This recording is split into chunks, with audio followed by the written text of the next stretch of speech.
ମିଛୁଆ ରାଧୁଆ। ଏକ ଗାଁରେ ରାଧୁଆ ନାମରେ ଏକ ପିଲା ଥିଲା, ଯିଏ ଗାଁର ମେଣ୍ଢାମାନଙ୍କୁ ସବୁଦିନ ଚରେଇବାକୁ ନେଉଥିଲା।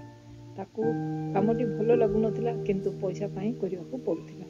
ସେ ଦିନ ସାରା ବହୁତ ବୋର ହେଉଥିଲା। ତେଣୁ ଦିନେ ମଜା କରିବାକୁ ଭାବିଲା।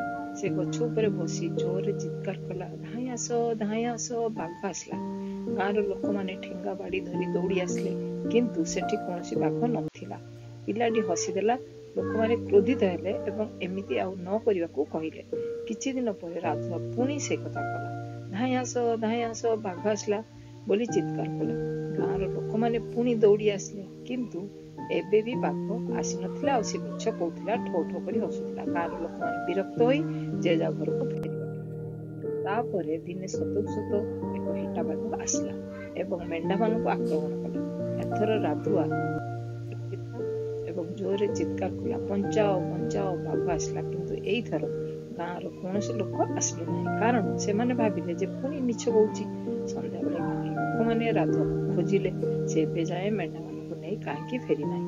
ଲୋକମାନେ ଯେତେବେଳେ ତାକୁ ପାଇଲେ, ସେ କାନ୍ଦୁଥିଲା ଏବଂ କହିଲା, ସତକୁ ସତ ହେଟା ବାଘ ଆସିଥିଲା, ସବୁ ମେଣ୍ଢାମାନଙ୍କୁ ଖାଇଦେଲା ଆଉ ଖଣ୍ଡିଆ ଖାବରା କରି ଚାଲିଗଲା। ବୁଢ଼ାମାନେ ତାକୁ ସାନ୍ତ୍ୱନା ଦେଲେ ଏବଂ କହିଲେ, ଯେଉଁମାନେ ମିଛ କଥା କହନ୍ତି ସେମାନଙ୍କୁ ସତ କହିଲେ ମଧ୍ୟ କୌଣସି ଲୋକ ବିଶ୍ୱାସ କରନ୍ତି ନାହିଁ। ନୀତି କଥା, ମିଛ କଥା କହିଲେ ବିଶ୍ୱାସ ଭଙ୍ଗ ହୋଇଯାଏ।